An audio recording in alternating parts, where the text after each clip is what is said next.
Branching Out with Sierra, where we're on a mission to redefine leadership for everyday life.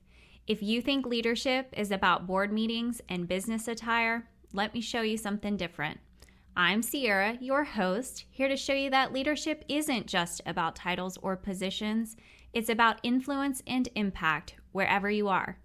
We are creating a space where conversations about leadership are inclusive, insightful, and most importantly, impactful.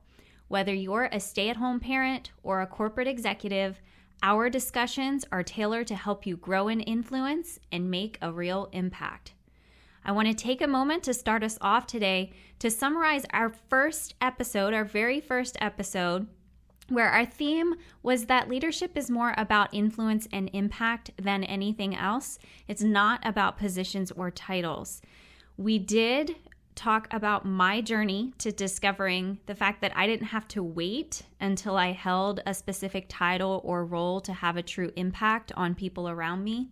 I spoke about how every interaction is an opportunity to expand your influence and grow your impact, leading from wherever you are. I also posed a branching out challenge in the previous episode, and I wanted you to take some time to bring awareness to the people you currently influence in your life. And I want you to think about the type of influence you have on them. Is it positive? Are they walking away feeling as if you've added value to them? Or in some way, has it had a negative impact by having that interaction?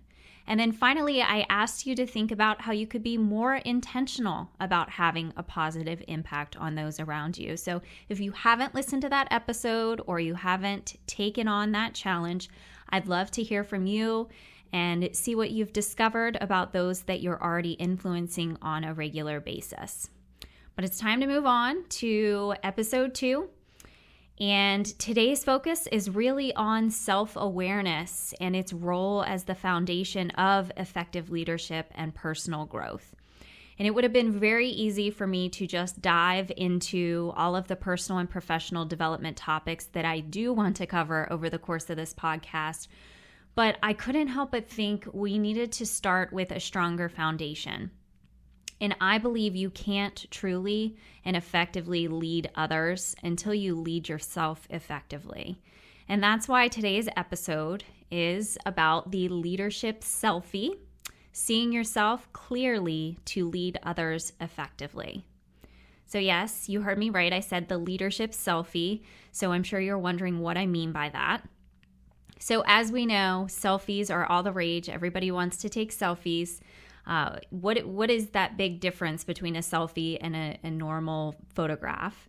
Well, we know that when you take a selfie, it's equivalent to a normal photograph, but it's close range, right? It's up close and personal. And some people are much more comfortable with taking a selfie than I am. I personally am not a fan of being in a selfie. And I know it might not be that way for everyone, but for me, it makes me extremely anxious when I'm allowing others to get an up close and personal view of me.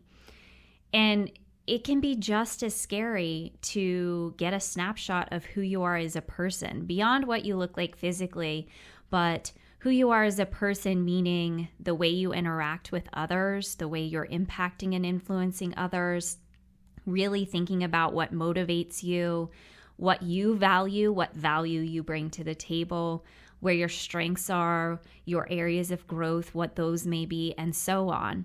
So when I say leadership selfie, this is what I'm talking about. That's my definition. It's something I've become much more comfortable with over the years, but still, certainly, it wasn't something that I enjoyed at the beginning of my career, really being able to stop and dig deep into who I was as a person. So what we're talking about here is self-awareness, and I believe the greater our self-awareness, the more effectively we can lead our own lives. I do a lot of discussions on DISC and emotional intelligence with some of my clients, and the emotional intelligence part of the report that I will do with them is broken down into 5 parts. So there is motivation. So your motivation, your intrinsic desire to succeed, get up in the morning and do the thing. And then it's broken down into 4 other parts: self-awareness and self-regulation, and then social awareness and social regulation. And what I want to zoom in on today is that piece of emotional intelligence that is self-awareness. So beyond just what I had mentioned with strengths and motivations and values, but also being aware of your own emotions and your triggers, being able to really evaluate yourself, your strengths and your weaknesses very honestly. And that connection between your self-awareness and how it can influence key leadership areas like decision-making skills, conflict resolution, how you interact with a team and collaborate with a team. So all of this is intertwined, and why I want to speak about it today. So there are 2 different layers of self-awareness I want to cover here. There is internal self-awareness and the external self-awareness. So when I say internal, I'm talking about the first piece I was discussing a moment ago. That is the part where you gain a deeper understanding of your own motivations, values, desires, and how that internal alignment can affect your leadership style and your effectiveness. Then when I mention external self-awareness, what I'm speaking about here is exploring how you may perceive the way others view you, and the importance of that awareness and being able to manage relationships and as I mentioned, team dynamics. So the way that others perceive us may be very different than the way you see yourself. So when I think about putting together the 2, putting together internal self-awareness and external self-awareness, I think that merging the 2 together reminds me of a specific moment in my childhood. I was thinking about it this week when I was considering the topic I wanted to cover, and I was trying to figure out the best way to explain how you would merge internal and external awareness. Now, those that are close to me know that I have very, very few childhood memories. I can probably count them on my 2 hands. But for some reason, this one sticks out for me. And it was the day that I wore glasses for the first time. And when I think about that, up until that point in time, I saw the world a certain way. That is what I came to know the world as. And the reason that this stood out is on the drive home from Winchester, I had my new glasses on, and I distinctly remember watching out my car window. And as each tree went by, for the first time, I felt I was finally able to see individual branches, individual leaves on trees. It was the most beautiful trees I had ever seen in my life. The level of detail was so different than what I've come to know. And I felt like for the first time, I was finally able to see the full picture with the way I'd seen it before, but now with greater detail, with true clarity. And that's what I think it feels like when you slow down enough to really reflect on who you are as a person and grow in your own self-awareness. You take the time to get to know yourself. You take the time to get to know what others see in you as well, because there is often a blind spot there. There's something that you had no idea was happening. You could not see it. And that's what I was seeing. I could actually see the leaves blowing in the wind. And I can tell you before, the wind would have to be strong enough for me to see the full tree blowing in the wind. But now I saw individual leaves blowing in the wind. So I hope that that analogy makes sense to you, how I felt like by combining these 2 together, this was true clarity for me. So thinking about today's topic, the leadership selfie, and being able to see yourself clearly, I want to start with some internal self-awareness. So I've mentioned a couple of different things that you might want to be aware of in yourself. And I'll tell you what I always, my whole life, had jumped to right away is, how can I get better? Rather than seeing any strengths that I had, it was, How could I have done better? All of the reasons why I, in my mind, had failed at a task in front of me. Why did I get a 99% instead of 100%, right? It was always, why did I do so poorly? Whereas, here's another example of blind spot. Others were seeing it as, wow, she's so successful. I was definitely very book smart. And that they see me as excelling, and I always questioned why I couldn't have done better. So the first place that my mind always went to when I thought about awareness of who I was as a person was, what are my areas for growth? What are all of the areas in which I know I need to spend more time learning and studying and surrounding myself with people who already know this, where it's a strength of theirs. And I will be vulnerable many times in this podcast, I'm sure, and I will share with you, I am very aware of many opportunities for growth, and I will be the first to admit them to anyone that brings them up. So one of my areas for growth has always been that my expectations are so high that it is challenging for me to meet them, and certainly challenging for others to meet them.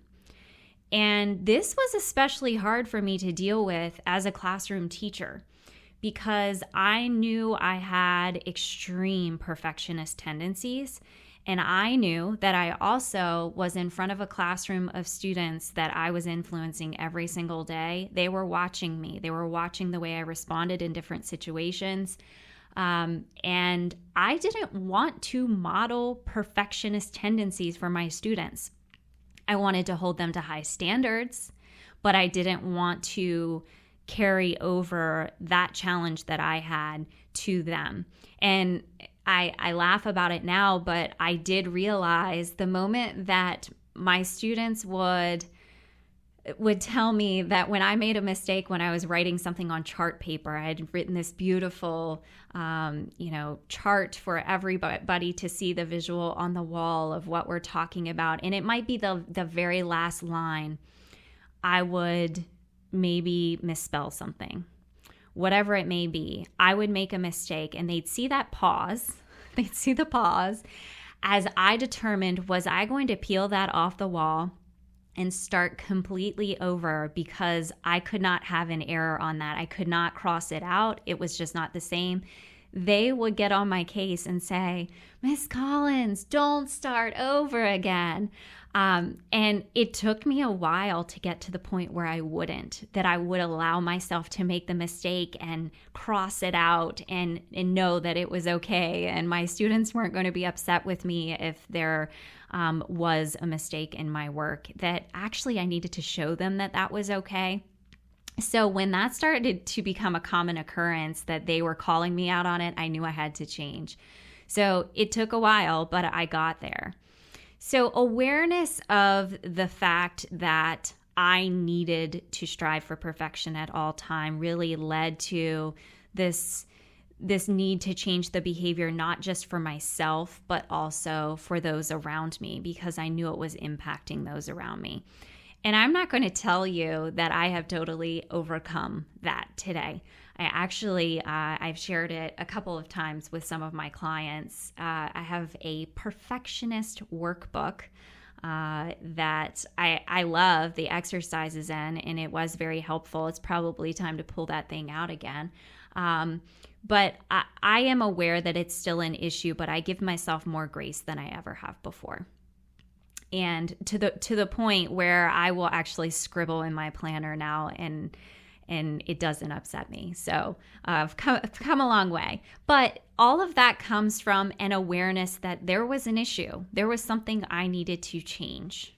Okay, so I was starting to see myself more clearly by witnessing my own behaviors, but also because of feedback from others. So the other thing that I could improve in that was, I mentioned that I would always see the thing that I was doing wrong and not see the strengths that I had.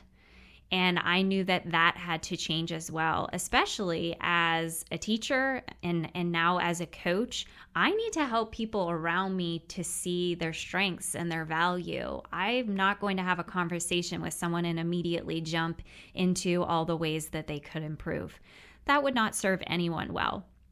So I'm going to force myself today to actually talk about a strength, which I don't always do. But I am aware that the strengths that I have identified have allowed me to be more effective in my role today. So they're important to me. And one of them is I feel that a strength is to be able to communicate with a variety of personalities.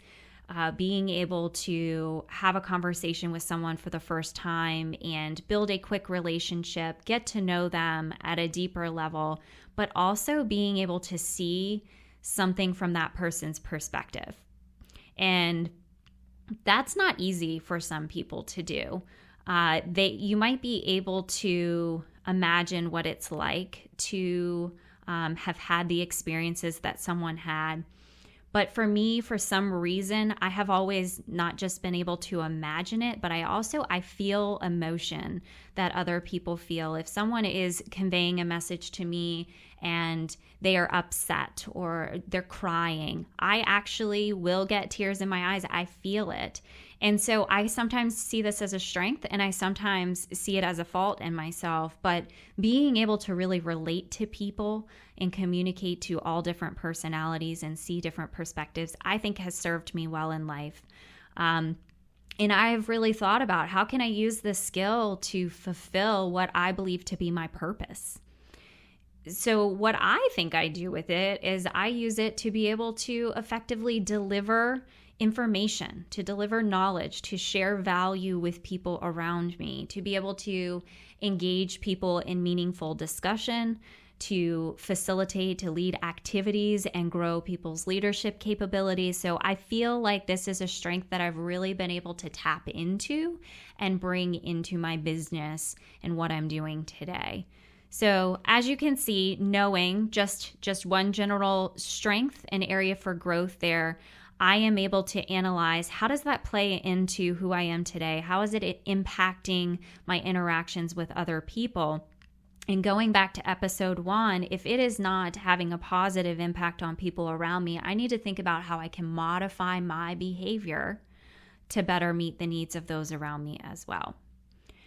Something I mentioned was receiving feedback from others. So considering how I'm perceived by others.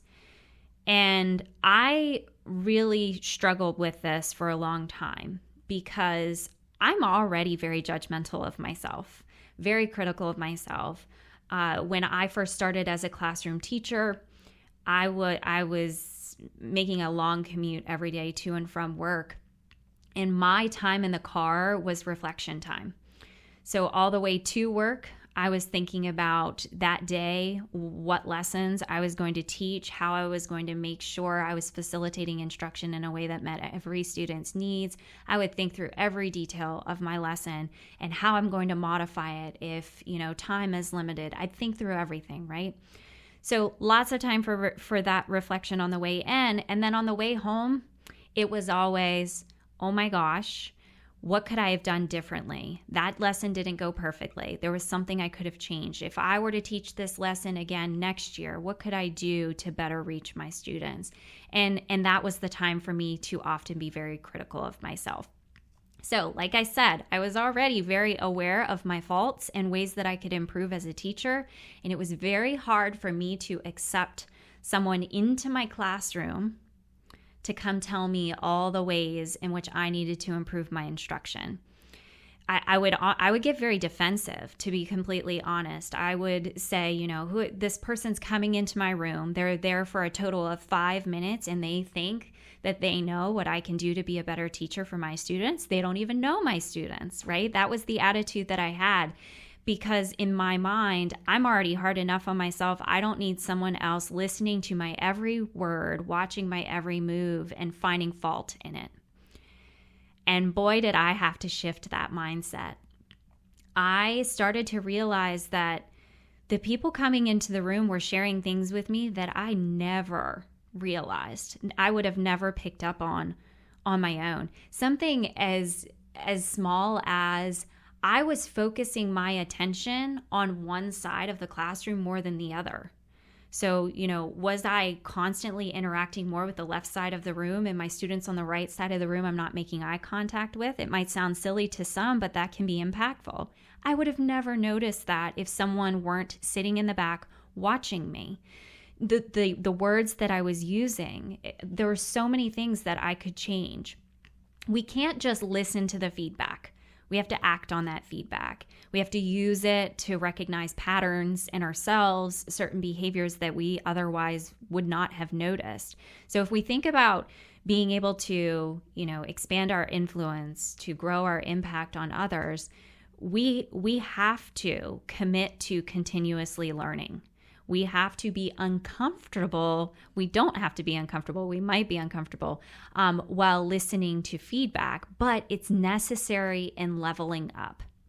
So for me, I started to listen, and there was a specific time, and it was my first year as a teacher, that it was about halfway through the year where I knew I had to shift my mindset, because the level of stress that I felt when I knew someone was coming in to observe me would just completely throw me off. I wasn't myself as a teacher. I felt like I couldn't be me with my own students because someone was coming in, and I finally decided I'm going to be me. I'm going to take the feedback that they're giving me, and I'm going to use it to propel myself forward. And that's what I did.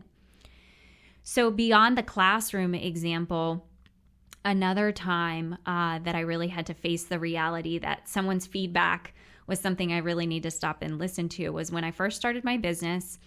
I was recording videos of myself here and there to get the word out about what I was doing. And I never wanted to watch my own videos because I knew I'd be critical. I would never be happy with what I saw, and I would never actually post them. I knew that about myself.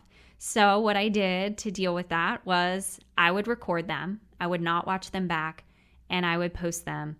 And I would just move on and pretend nothing had ever happened. But there's one person I can receive feedback from a little bit better than most, and that's my mom.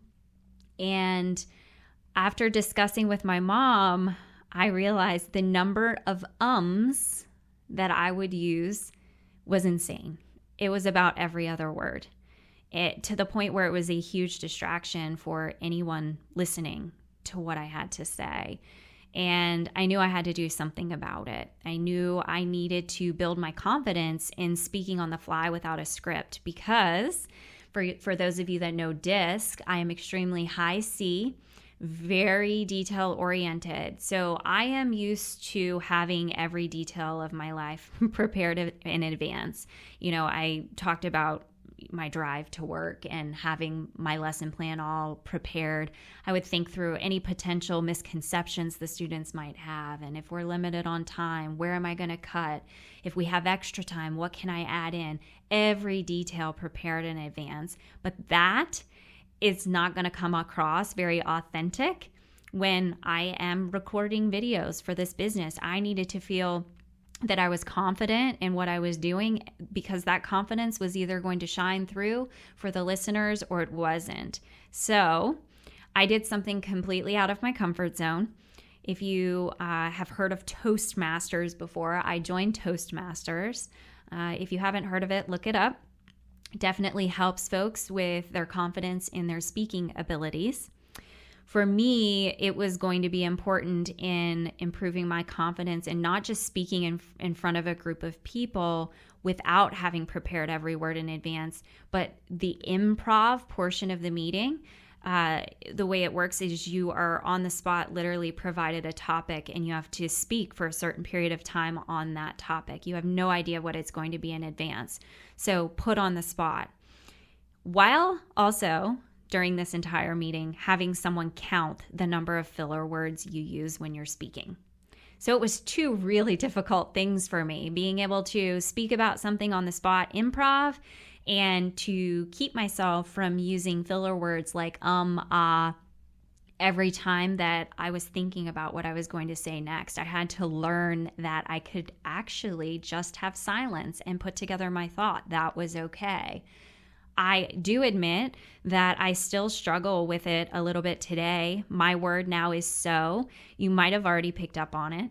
and I am constantly working on it. But once it was brought into my awareness, I hear it. I am aware of when it's happening, and I will continue to work on it.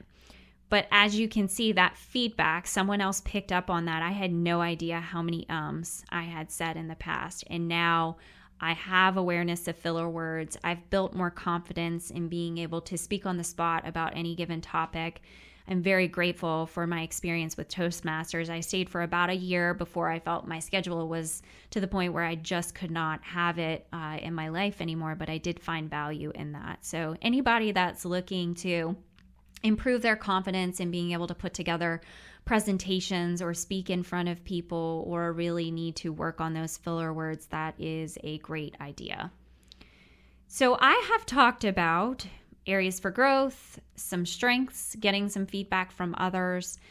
I want to kind of pull all of this together and help you to see how my self-awareness has led to me better managing my own behavior.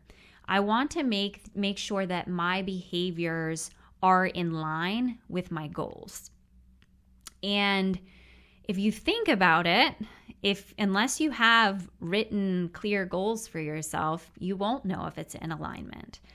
When I do goal setting exercises as a part of my full focus workshops with my clients, I take them through a series of 5 different exercises. And I always say there are 5 things you must have in place before you can ever truly write that goal and it be an effective goal. So one of those things is identifying your core values. You have to know what you value and who you are as a person. And the great thing about that is, when I went to start my business, I had to sit down and think through all of these 5 things I'm talking about. Did I think of them a little bit on the fly before? Yes. Had I ever written anything down? Absolutely not. So it forced me to, but I was finally able to sit down and identify, these are the things that are most important to me. These are the things I value. This is how I define those values. This is what they mean to me. And then I turned them into actionable behaviors. What does it look like to value growth? What does it look like in action to value commitment? And those values don't just drive me in my personal life, they drive the way that I do business. And so when I'm talking about alignment and being able to control impulses, manage my behavior, and make sure I'm aware of how my behavior is impacting others, I also have to make sure that everything's in alignment with my values. So that's one crucial piece. Something else I really needed to think about was my purpose. And that can be really overwhelming. As soon as I say that to some people, they might immediately shut down, put a wall up. I have no idea what my purpose is. I've never been able to figure that out. And I have some exercises that I take folks through in identifying their purpose. I take them through the exercises that I did to discover my own. And I find it very helpful to be able to get up every day and think about, what do I need to do today in order to fulfill that purpose? So that's another alignment piece that I think is necessary. So I know my values, I know my purpose. I need to know where I am in life, my level of satisfaction in each area of my life, which is the wheel of life that I briefly mentioned in episode 1 and we'll talk about in a future episode. I reference that, and that gives me clarity around the areas of my life that I feel that I'm currently strong in and those in which need my attention. And then after I have done that, I create the vision for what those should look like, and finally prioritize, well, what's most important right now. So as you can see, there's a massive list of, when we talk about self-awareness, beyond awareness of how our emotions or behaviors are impacting others, we just need to know who we are as a person. And like I said with the selfie conversation at the beginning, really zooming in and thinking about who you are as a person can be overwhelming. It can be a little bit scary to face some of the realizations that you might have about behaviors and habits that aren't serving you well. But it's one of those things that I feel like you have to just step into slowly. It's a journey. You can't just sit down and work through all of this at once. Like I said, when I went to create my business, it forced me to finally put a lot of it on paper and kind of take all the puzzle pieces that I had from over the years and just finally assemble it and make sense of it. I want to talk about some practical strategies that you might be able to use to enhance your self-awareness. So the first one is journaling, and not everybody likes to journal. And I want to tell you what I mean by journaling. Just whether it's a notebook that you keep on your nightstand or on your coffee table or on your desk at work, giving yourself a space that you consistently can pop into and write down thoughts that you're having, behaviors that you see in yourself, emotional reactions to situations, really analyzing, why am I reacting this way? What is this trigger for me? All of those opportunities to sit down and write down in a journal really do increase your self-awareness over time. I use a full focus planner, and there is actually a space each day that has me reflect on my daily win. That has been very helpful for me because, as I mentioned before in the episode, I typically think of all the things that have gone better, could have gone better, and this makes me think about the thing that I'm really proud of. And I keep track of all of those. So it's a quarterly planner. So I have an entire quarter at a time of all of these amazing things that I actually did, and I can track that over time. So that to me is a way of journaling and tracking my own behavior and forcing myself to look at some of my strengths and some of the things that I really should be proud of. So journaling can look like whatever you want it to look like. It doesn't have to be every day. Maybe it's every week. Maybe it's on the weekend. I know some folks that only journal on Sundays about the past week that they've had. I have some people who do mood trackers throughout the week as a part of journaling and are really looking for patterns as to, how am I feeling consistently? And is there something in particular that leads me to feel that way? Is there something in my environment that needs to be added or removed?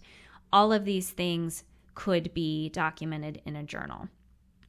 If journaling is not for you, there are other options. As soon as I say this, some of you will also check out and say, this is not for me either. Mindfulness and meditation. Don't worry, I felt that way for the longest time too. I have difficulty getting myself to slow down enough to stop and do what someone would call meditation. I focus more on the mindfulness side of things, and this practice really helps me to feel like I'm present and aware in the moment, that I'm aware of how I'm feeling, I'm aware of the environment around me. It just kind of grounds me.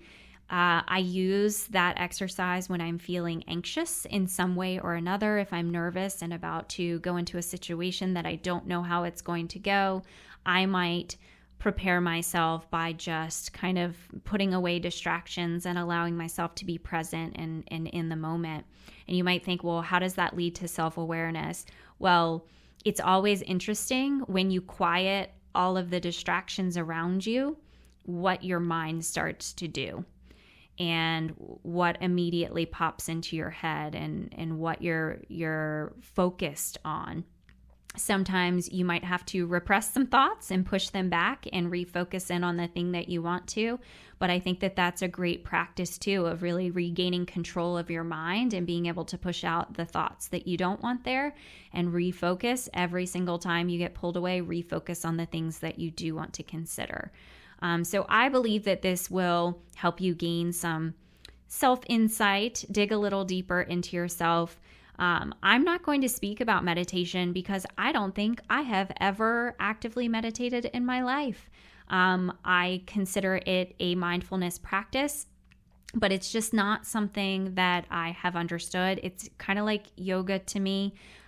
Yoga is very challenging for me to slow myself down and, get into a position and hold it for a period of time. I'm more of a let's run or go do an obstacle course or something like that. So that's very hard for me. But if meditation works for you, keep doing it. Use that as an opportunity for self-awareness as well. Another strategy for enhancing self-awareness is any sort of feedback mechanism. I would love to think that we are asking for feedback from peers, from mentors, from team members, from family members, friends. Being open to that feedback, I think, is very important. I have had opportunities with several of my clients to complete a DISC assessment with them, go over the results, but also send an anonymous questionnaire to some of their contacts, personal and professional, that they trust and desire to hear the opinions of, and get feedback on how others see you. What is their perspective of you? What did they see as your strengths? What did they see as your areas of opportunity? That can be eye-opening. Sometimes it really is in direct alignment, and sometimes it is extremely different than the way the person sees themselves. I actually was doing a retreat just the other day, last Friday, and one of the individuals in the group was discovered to be extremely high dominance on the DISC assessment.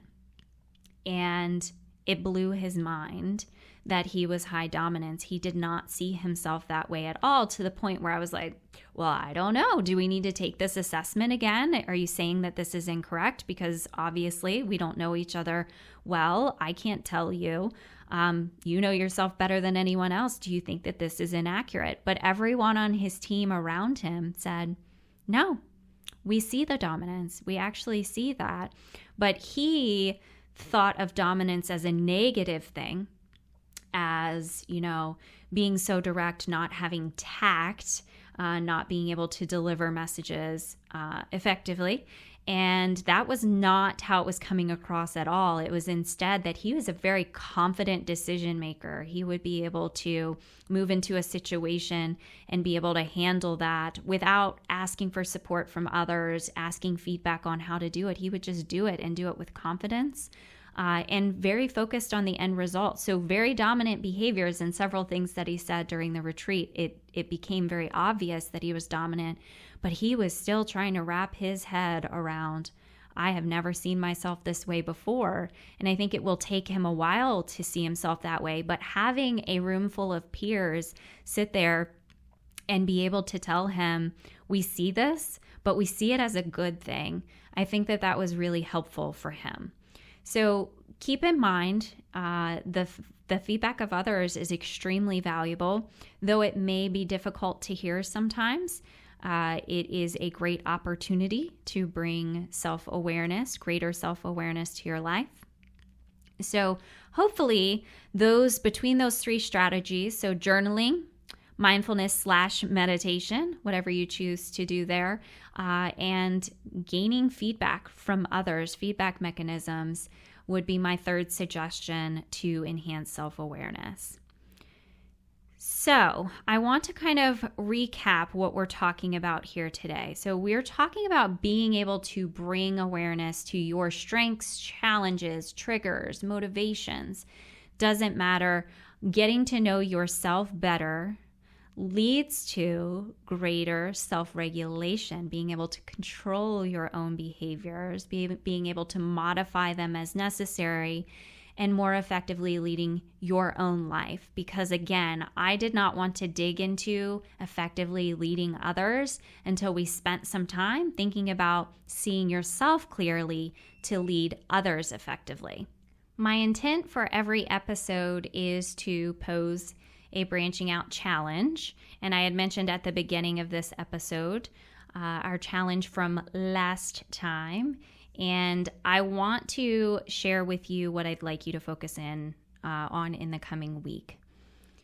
Whether you're in the car, in the shower, whether you get a new journal or notebook specifically for this, what I'd like you to do is to start to really think about who you are, your identity, your purpose, your talents, how you relate to others, areas you'd like to grow in.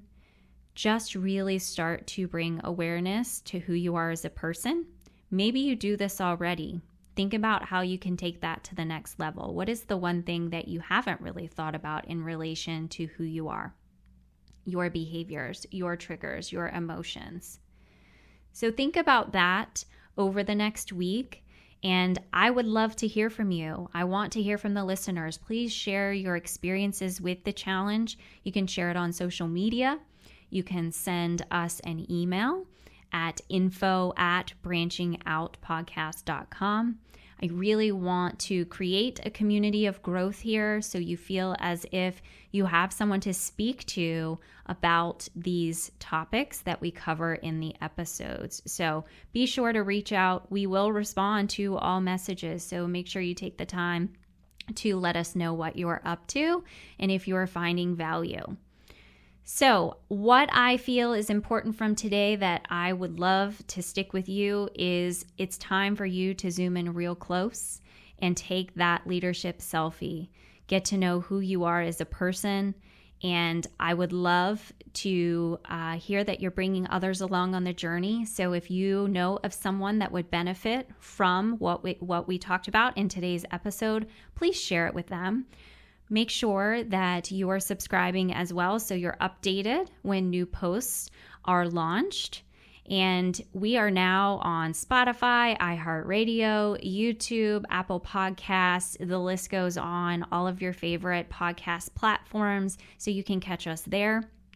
Check us out at branchingoutpodcast.com for more information about who I am, what I do in the day-to-day. And if you are interested in being a guest on the podcast, there's actually a space on the page for you to do an application to be on the podcast. I'd love to have you. And again, if you would like to get in contact with us quickly, you could choose to send an email to info@branchingoutpodcast.com or send us a message on social media. So thank you so much for taking time out of your busy schedule to listen in today. I hope that you found value and you choose to come back for more.